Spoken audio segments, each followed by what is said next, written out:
Teks eksplanasi.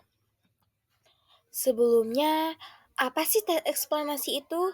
Jadi, teks eksplanasi merupakan teks yang berisi tentang penjelasan atau suatu proses yang berkaitan dengan bagaimana dan mengapa peristiwa itu terjadi, baik peristiwa alam maupun sosial budaya. Nah, ciri-ciri teks eksplanasi yang pertama yaitu faktual. Artinya, teks eksplanasi memuat informasi yang nyata dan benar adanya. Yang kedua, bersifat keilmuan. Teks eksplanasi membahas fenomena yang berhubungan dengan ilmu pengetahuan.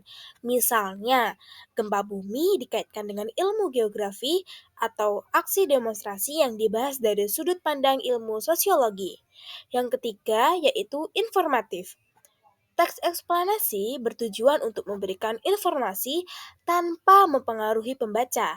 Ingat ya, teks eksplanasi hanya menjelaskan proses terjadinya suatu kejadian, bukan untuk membujuk siapapun.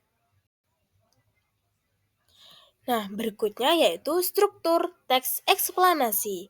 Yang pertama yaitu pernyataan umum atau yang bisa disebut dengan pembukaan.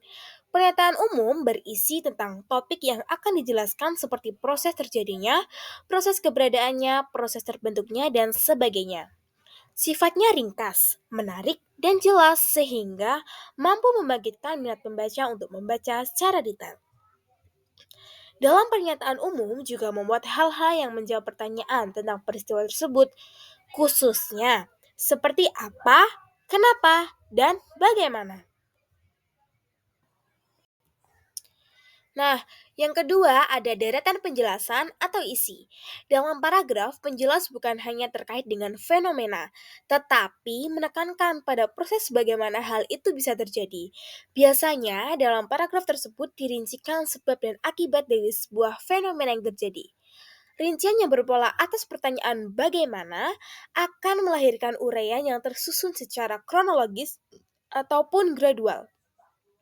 Dalam hal ini, fase-fase kejadiannya disusun berdasarkan urutan waktu. Rincian yang berpola atas pertanyaan mengapa akan melahirkan uraian yang tersusun secara kuasalitas. Dalam hal ini, fase-fase kejadiannya disusun berdasarkan hubungan sebab akibat. Nah, dan yang terakhir, di struktur teks eksplanasi terdapat penutup atau interpretasi. Penutup mengandung intisari atau kesimpulan dari kejadian fenomena yang sudah dibahas. Di dalam penutup juga bisa ditambahkan dengan saran ataupun tanggapan penulis mengenai fenomena yang terjadi. Nah, ini dia contoh teks eksplanasi.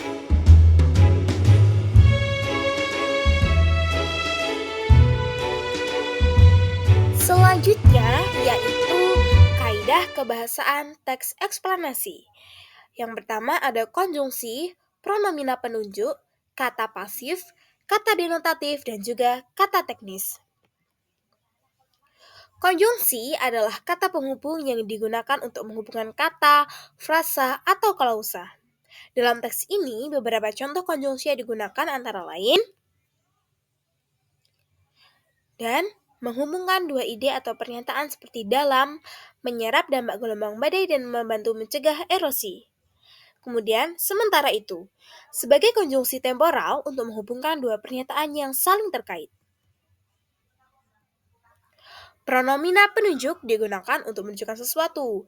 Dalam teks ini, pronomina penunjuk seperti itu digunakan untuk merujuk pada konsep atau objek yang telah disebutkan sebelumnya.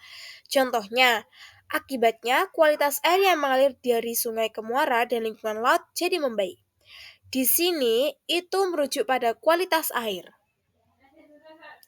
Kemudian yaitu kata pasif, digunakan untuk menekankan pada tindakan yang diterima subjek daripada yang melakukan.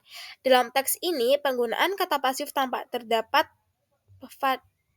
pada frasa seperti dianggap penting dan dijebak, menggambarkan tindakan yang diterima oleh subjek yaitu hutan bakau. Kemudian yaitu kata denotatif. Kata denotatif adalah kata yang memiliki makna literal. Dalam teks ini, istilah seperti hutan bakau, akar, dan emisi karbon dioksida termasuk dalam kategori ini karena merujuk pada objek atau konsep yang jelas dan nyata. Yang terakhir yaitu kata teknis. Kata teknis adalah istilah yang spesifik dalam suatu bidang ilmu. Dalam teks ini, beberapa kata teknis yang muncul antara lain nitrat, fosfat, emisi karbon dioksida, dan karbon biru. Kata-kata ini berkaitan dengan ekologi dan ilmu lingkungan, memberikan informasi yang lebih spesifik dan ilmiah. Sekian, terima kasih.